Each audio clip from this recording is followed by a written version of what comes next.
Go on. I was hanging out at the post office and I heard the postman screaming about it. Right, so we were talking in the email the other day how you were like, it's easier for people to look away. Go into that further, like about how it's easier to look away and like why you're not looking away personally and why you do get emotionally invested into all of it. Yeah. All right.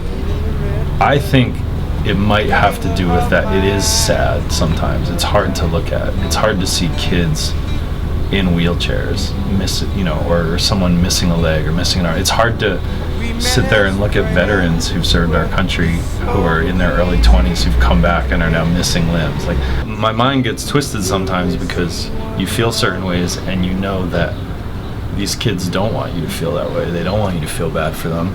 They want to be treated like everybody else. It is a trip how I do have kids and like I'm able to change a diaper pretty quick because you need all your fingers to do that.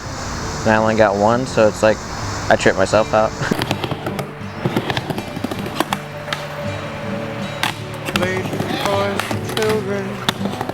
What were you scared about it?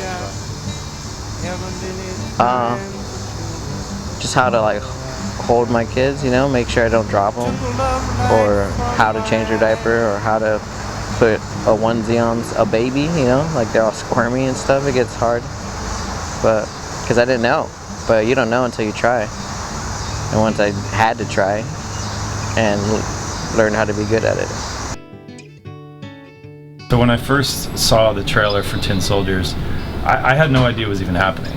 So first off, I was super surprised and stoked, and then I'm like looking at it, I'm like, oh my god, there's all my friends, there's all these people I've been hanging out with and working with over the years, and my first reaction was like, how do I get involved? I mean, my leg is my leg.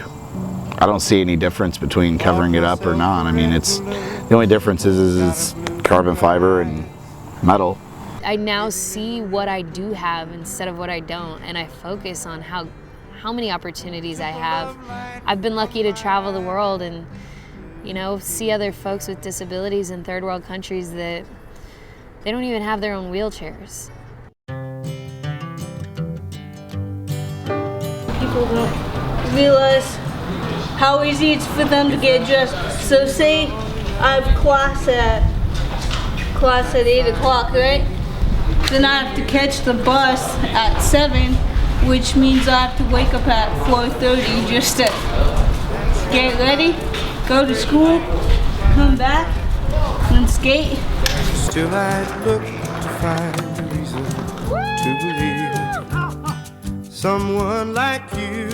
I think there's probably people out there who have to deal with these physical challenges, and maybe it hasn't even occurred to them that they could skateboard or surf or snowboard, and hasn't occurred to them that there's these events and organizations and people out there that could give them a better life or change their life or introduce them to more people who they can connect with on that level who are more like them.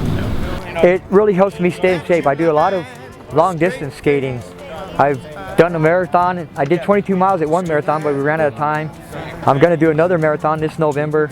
The long distance skating, that's like I said, it's similar to jogging. It emotionally, it just gives you a relief in life. It's almost like being high. It's a drug you don't have to take. I hope that this documentary helps further sort of spread the message and get these kids and these organizations the support they need, because I think it's a cause that is incredible, and I think it's very rewarding for everyone involved, and I don't think it gets enough love yet.